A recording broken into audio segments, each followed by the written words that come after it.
O choro que nos transforma. Há choros que nascem da dor e se dissipam no silêncio. Mas há um choro que atravessou séculos. O choro de Jesus sobre Jerusalém. Não foi apenas sobre uma cidade perdida, mas sobre toda a humanidade que insiste em não perceber o que lhe dá sentido. Foi o pranto de quem viu a beleza que poderíamos ter sido e o vazio em que escolhemos nos tornar. Esse é o choro do amor ferido, mas não desistente. É o choro que revela o coração de Deus diante da surdez humana. E talvez, se escutássemos com atenção, perceberíamos que esse choro ainda ecoa dentro de nós, nas escolhas que fazemos, nos tempos que desperdiçamos, nas vidas que poderíamos estar vivendo. Vivemos um tempo em que tudo precisa ser rápido, produtivo e visível. Não há espaço para lágrimas, só para postagens. As pessoas não param mais para sentir. Elas reagem, publicam, comentam. Transformamos o sofrimento em conteúdo e a vulnerabilidade em performance. Mas há algo profundamente trágico nisso. Perdemos a linguagem do choro, e quem não sabe chorar, não sabe mais transformar. Jesus chorou diante da cidade que o rejeitava, mas seu pranto não era de desespero, era de compaixão. Ele chorava porque via o potencial desperdiçado, o amor recusado, a verdade substituída por distrações. É o mesmo que acontece conosco. Não é a tecnologia que nos rouba a alma. É o modo como a usamos para preencher o silêncio que deveríamos habitar. Choramos por Wi-Fi forte, enquanto temos sinais fracos de compaixão. Estamos cercados de informação, mas carecemos de sentido. Sabemos o preço de tudo, mas o valor de quase nada. Temos tempo para o que é urgente, mas não para o que é eterno.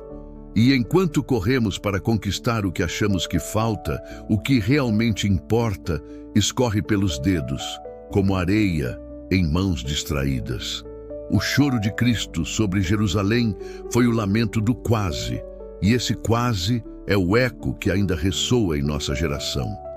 A cidade quase entendeu, quase acreditou, quase foi salva. Quantas vezes também nós quase mudamos de vida, quase perdoamos, quase pedimos desculpas?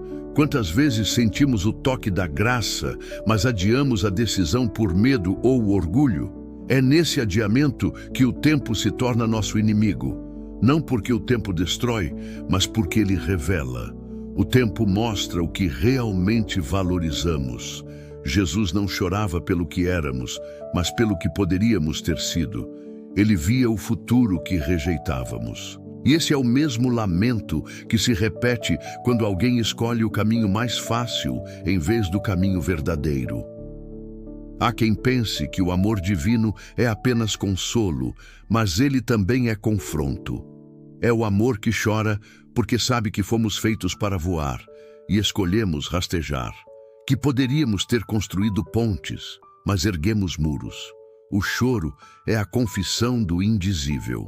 É o ponto em que a alma reconhece seus limites e, ao mesmo tempo, sua origem.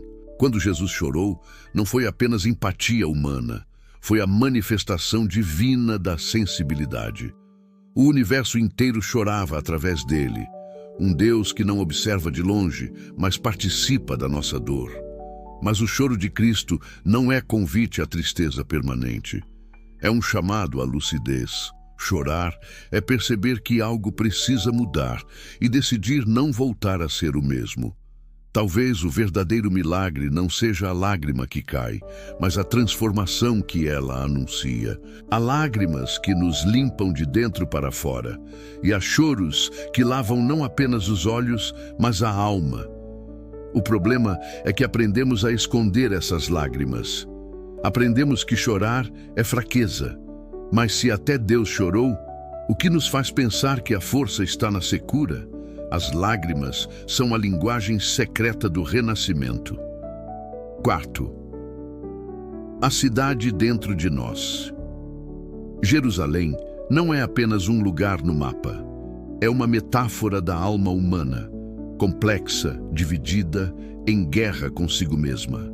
Cada um de nós tem sua Jerusalém interior. As partes que se fecham, que resistem à transformação, que recusam o amor por medo de perder o controle. Jesus chora sobre essas muralhas internas. Chora por cada vez que trocamos sentido por distração, propósito por status, comunhão por visibilidade.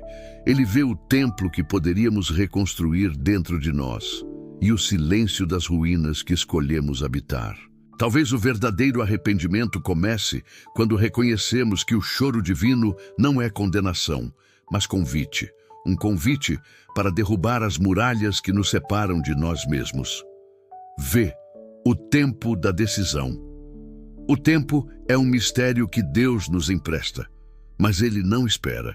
O mesmo tempo que cura também consome, o mesmo que ensina também cobra.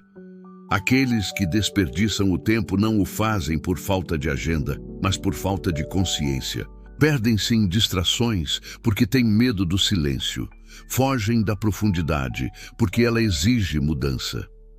O choro de Cristo é o som do tempo espiritual se esgotando.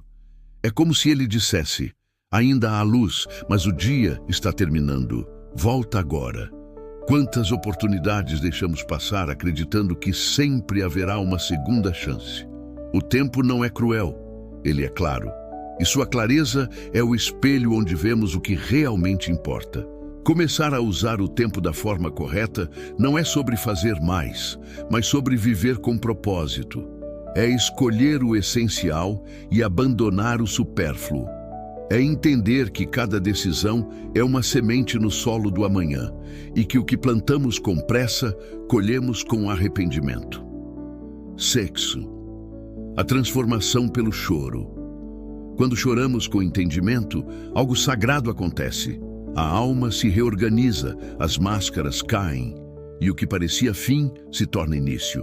O choro nos devolve a verdade de quem somos. Frágeis, sim, mas também capazes de recomeçar. É nesse ponto que o pranto deixa de ser dor e se torna revelação. As lágrimas de Jesus não foram apenas uma reação emocional, foram um ato pedagógico. Elas nos ensinam que o amor verdadeiro sente, sofre e persiste, que é possível olhar o caos e ainda acreditar na beleza. A humanidade foi feita para isso. Para sentir profundamente, amar corajosamente, viver com inteireza. Mas desaprendemos, e é por isso que o mundo se torna cada vez mais frio, porque trocamos sensibilidade por eficiência. O choro é o último reduto da alma em um mundo que nos quer máquinas. E talvez, quando voltarmos a chorar por compaixão, o divino volte a sorrir dentro de nós. Quando o choro se torna caminho, não existe transformação sem vulnerabilidade. Quem tenta mudar sem se permitir sentir, apenas troca de aparência. Mas quem se permite chorar, reconstrói de dentro para fora. As lágrimas de arrependimento são sementes de sabedoria. As de compaixão, sementes de empatia. E as de esperança, sementes de fé. Quando o coração se abre para o que dói, ele também se abre para o que cura. Deus não rejeita o coração quebrado, ele o habita. Por isso, cada lágrima que cai diante dele é matéria-prima de um milagre. Talvez o que falte à nossa geração não seja mais fé, mas mais sensibilidade. Choramos pelo que perdemos, mas esquecemos de chorar pelo que deixamos de ser. E é nesse esquecimento que o vazio cresce. Se Jesus voltasse hoje, talvez chorasse de novo. Não por Jerusalém, mas por um mundo que esqueceu de sentir. Obrigado por ter chegado até aqui. Se gostou, por favor, considere se inscrever no canal.